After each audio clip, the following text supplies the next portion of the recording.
Yo, I got this can from a man outside because I helped him jump his car this morning. I don't even think he was a man. He was like a kid. He looked like he was like at least 16 years old. But he gave me this and was like, hey, it's sealed. Should I trust it, y'all? Is this how people get drugs somehow? It tastes good to me.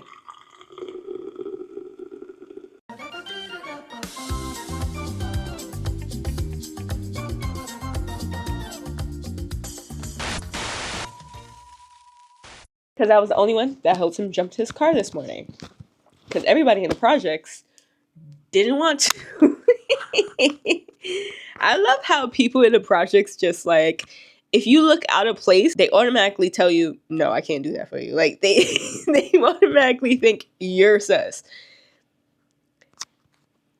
It is what it is, y'all. I helped him jump his car. He had a license plate from Illinois. I don't know if it was a rented car.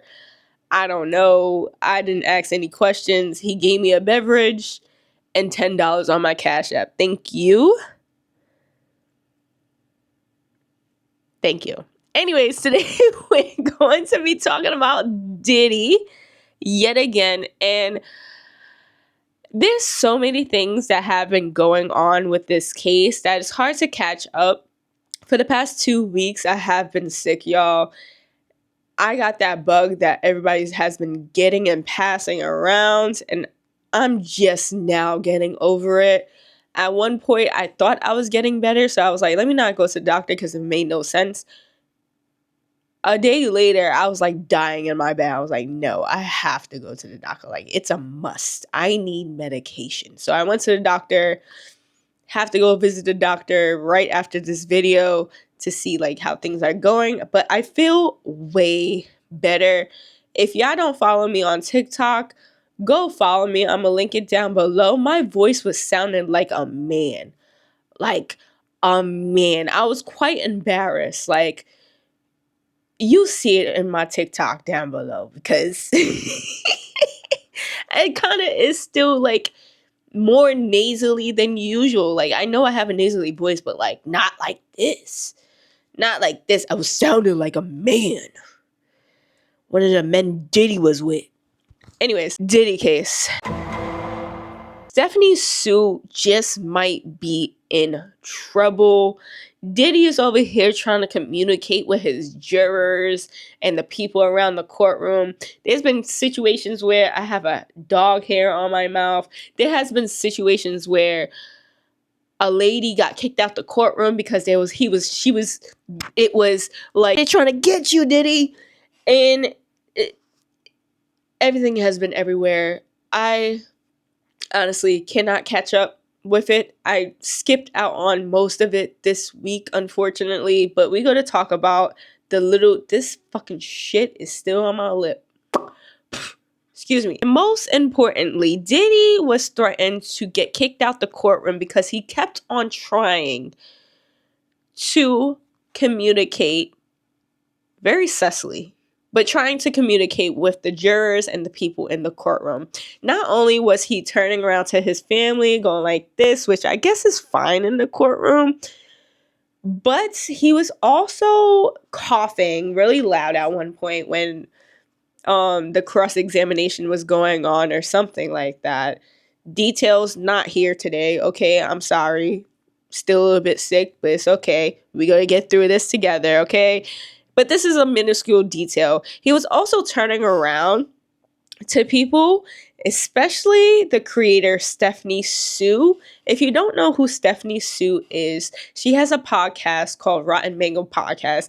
I believe I brought her up before doing one of these videos because she is the best storyteller. Like, let me tell you, she is the best storyteller. She makes me want to get into reading books, how smoothly she tells stories within great detail. Like, I love her podcast. If you don't know her, definitely check her out. But she's been covering the Diddy trial, going into the courtroom as a member of press, along with other members of her crew. And at one point, Diddy turned around to her before the court even started.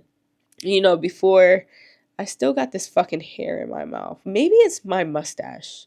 Do I got a mustache, y'all? Is it coming out my mouth? Pause.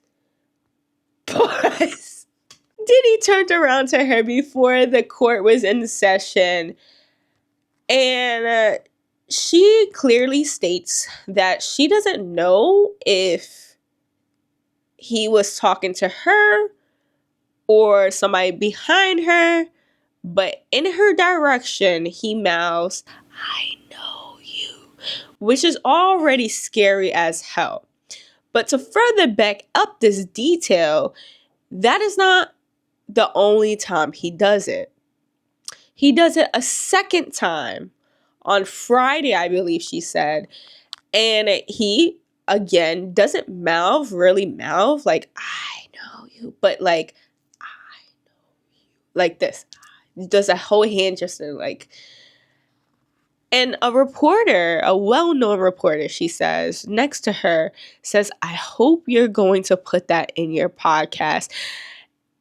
And she did. She did. And thankfully she did, because if anybody is going to go out and try to get her, she has proof that this happened in broad daylight in a very cold courtroom setting. Jurors are not in the courtroom. Sean Combs sits down at his chair and he turns in his chair to the right. This is our eye direction, like we can see him now. He starts staring in what felt like in our general direction, or perhaps right behind us, and it's a pretty lengthy stare. And then he starts nodding while mouthing the words dramatically, "I know you." He mouths it twice with what we perceive to be a smirk. Then as he's turning back around to face the front, he's like ever so slightly shaking his head while he's still smirking. But again, I'm not trying to be dramatic. I don't know if he was looking at me. He could have been looking behind me, right? But then right at that moment, the jury comes in, we all stand up, and as there's noise in the courtroom, because we're not allowed to talk when the judge is on the bench, a reporter from a major media network, I mean, she's been doing this for years and years. She's like a professional. She turns to me and she whispers, quote, "You're putting that in your video, right? Because that was at least 7 seconds." So my researcher and I, we both felt it was weird. We both wrote it down independently in our notes in the courtroom. We talked about it after, and we're like, you know what? We can't be sure. We don't want to be dramatic. And it happens again on Friday, a week later. So on Friday, there's this moment where there's a sidebar. Sean Combs' attorneys are near the front of the courtroom with the judge, and regardless, the jurors are still sitting on the side. Sean Combs turns around, and then he talks to his mom, and then he's smiling, nodding at her. He's like mouthing, "I love you." And then my neck is tilted still because I'm observing him, and I'm taking notes about him talking to his mom during this sidebar. And as he's making his turn back to the front, it felt like we make awkward eye contact. And I say awkward to the point where I'm like, you know when it's so awkward, you almost like instinctively smile or look down because you're like, oh, I just got caught staring at someone.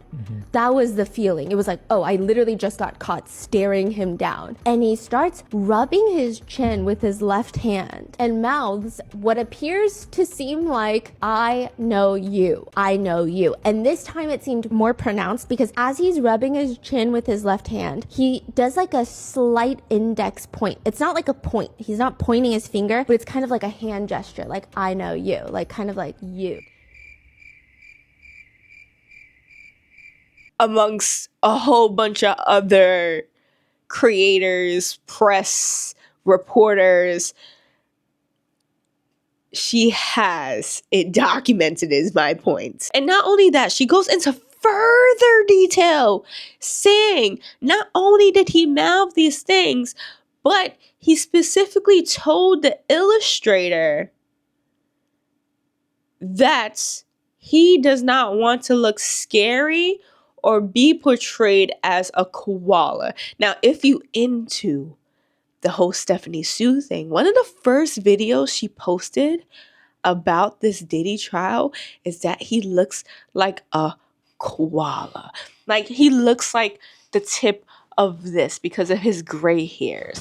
Okay, that is one of the first shorts I seen about the Diddy trial by Stephanie Soo. Listen, there's no video cameras allowed, there's nothing. It's not being live streamed, and there's only 3 rows of press that were allowed inside. Listen, the sketch artists are so good, but something about seeing him in person in the same room was so intense. He would turn around and make eye contact with like each members of the press and just like everyone in the courthouse. And the way that we can describe the way he looks, because there's no pictures allowed, so we don't really know, but the way he looks is, okay, we were having debates about this during lunch, but it's like, you know, koalas when they get fuzzy, like if it's really humid and they have like very fuzzy grayish white hair. He kind of is reminiscent to that, but let me tell you, the way he looks at every single person in that courtroom is the most intense thing ever. I feel like he's challenging people to break eye contact first. I almost peed myself. So, with those two combined, he is actually listening in to what she is saying about him, which is scary that he turns around and says, I know you. Bitch. Sorry to call you a bitch, Stephanie. I didn't mean to say that, but I'm saying it in general. Bitch, get security. Security. Security. Bitch, get him. Now, because he's after you. She further goes to say, oh my goodness, this is scary. She further goes to say that random people, which is normal, random people have been coming up to her more than usual, which is normal because she is covering a heavy case. Everybody's looking into her content. She's a huge creator on here. But more than usual, people are coming up to her and asking her, oh, I love your content. I love your podcast. Some of which seemingly don't even know what her podcast is about. And going to try to start a conversation to get information. What is this information, you ask? Where are her whereabouts? Exactly where she is going, what hotel she's staying at, what she's going to eat for lunch perhaps.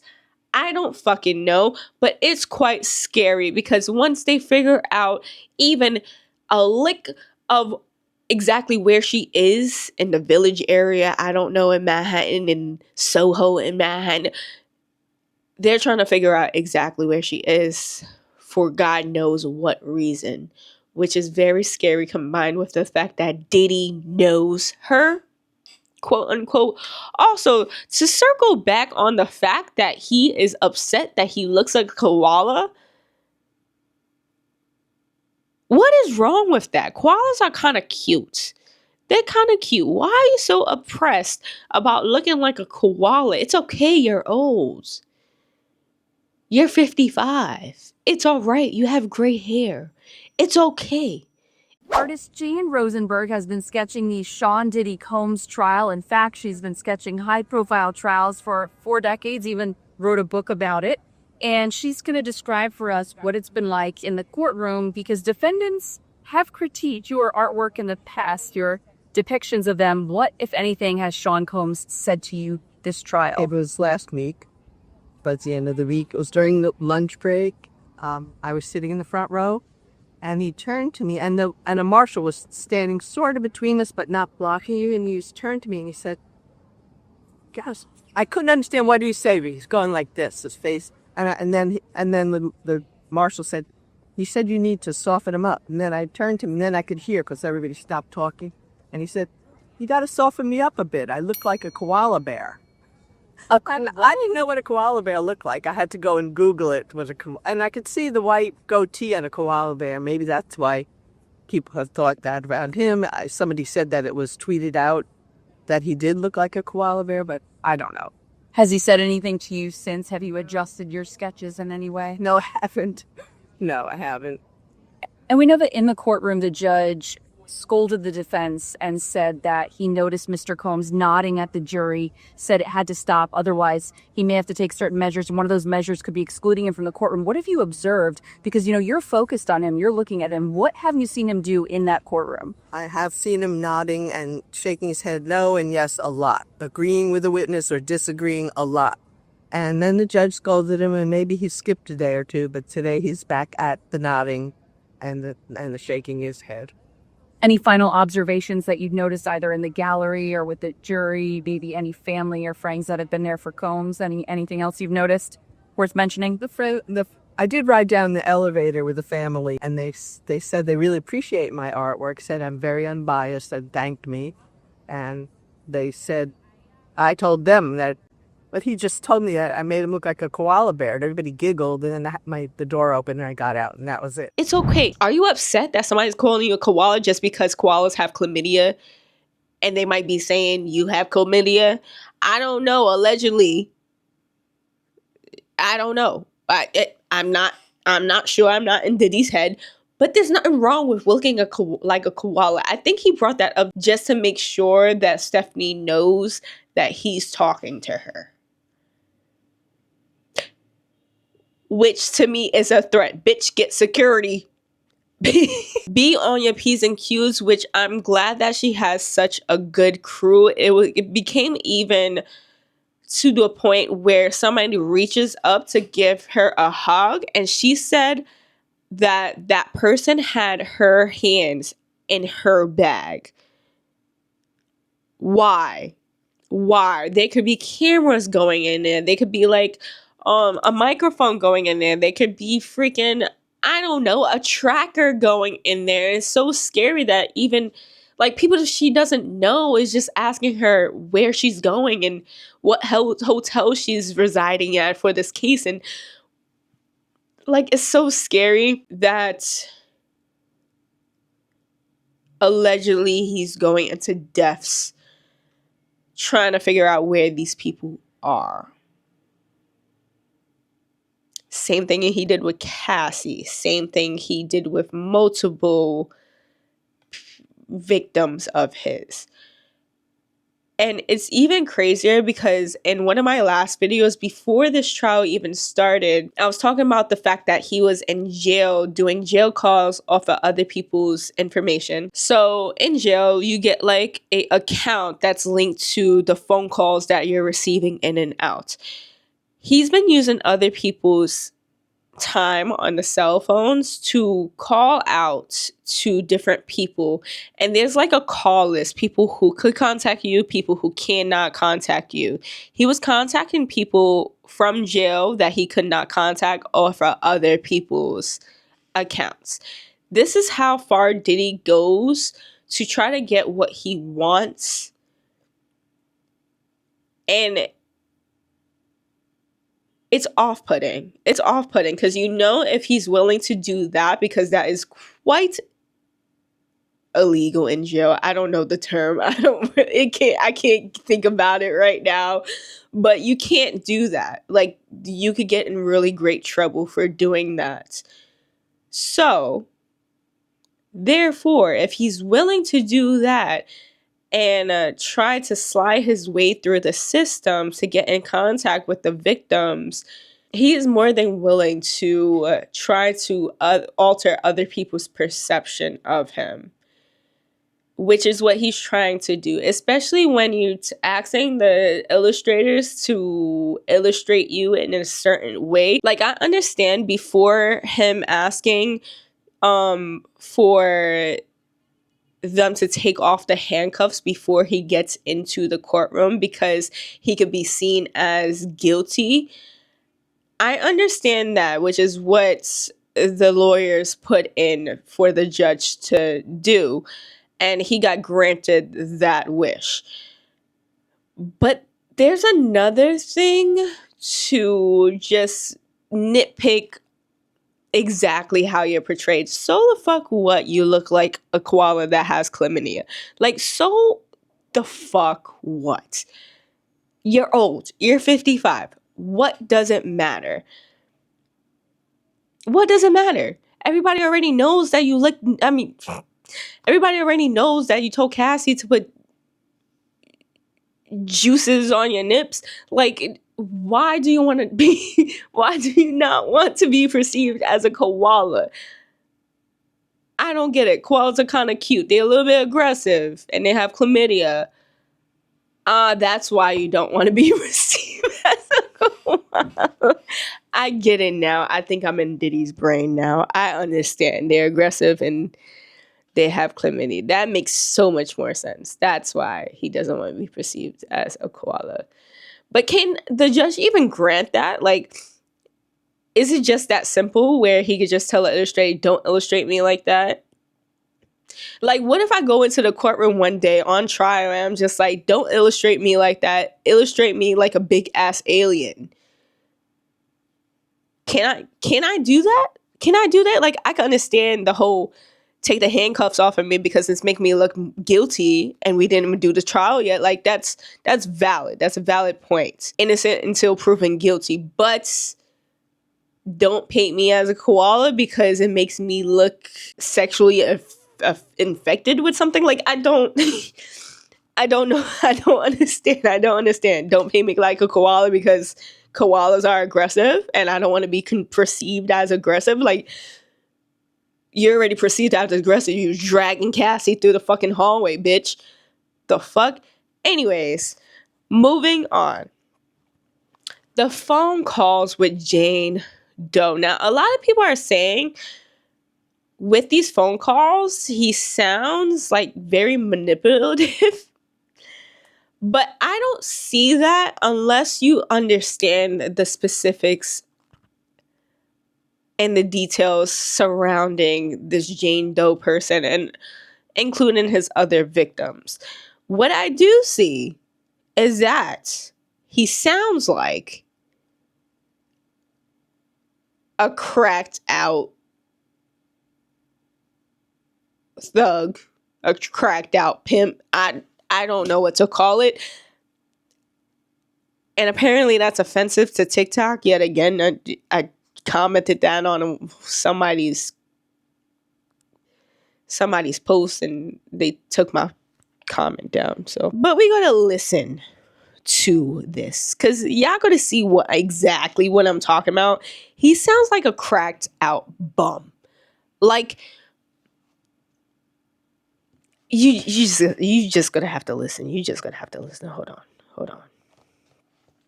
Hey, I really don't know what's going on with you, but I just want to just give you a heads up that I'm about to really disappear on you. You feel me?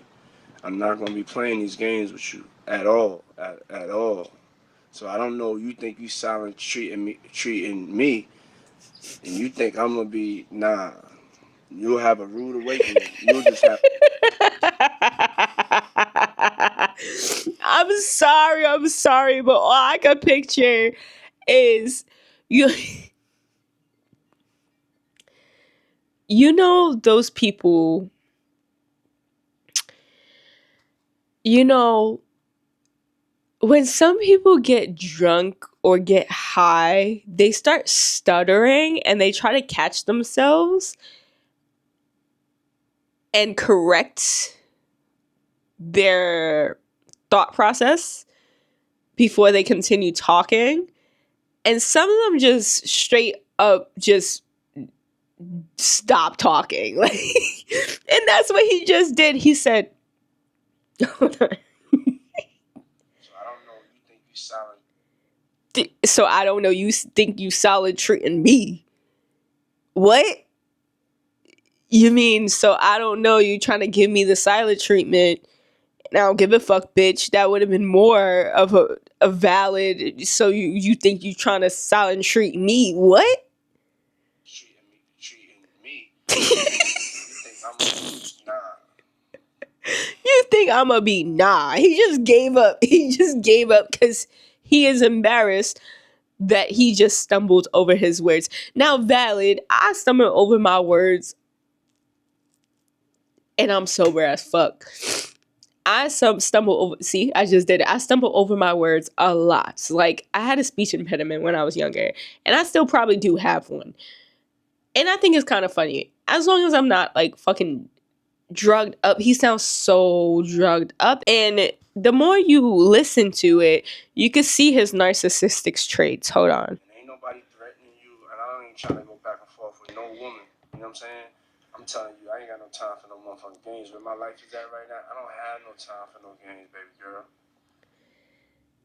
I'm not trying to go back and forth with no woman. So what is the point of this voicemail? What is the point of this voicemail? Like, okay, she's giving you the silent treatment for a reason, because she's not trying to go back and forth with no man. And here you are on the phone. You just trying to silent treat me. Man, I'm not gonna do that. You over here stumbling over your words because you're fucking drugged. You're drugged. You drugged. I'm trying not to leave this message, but you have left me no choice. I was trying not to leave this message, but you have left me no choice. If she's trying to silent treat you, leave it as is if you're not pressed about it. But certainly you are pressed, and that's why you leaving her a voicemail, whatever this fucking is. You go in the direction of like. Yeah, I wasn't trying to leave this voice note, but you left me no choice. You better go back on you just trying to give me silent treatment, man. You know what I'm saying? What? Ain't no threat. I'm just being clear. I can't do this shit with you every time. Diddy, you're not being clear. You're not being clear. You're stumbling. Man, oh man. But that's all I wanted to catch up about on this Diddy case. I have nothing else. Like, comment, subscribe. A lot of y'all are still not subscribed. So please. You chlamydia infested. You chlamydia infested vermin, subscribe. Let me stop. But anyways.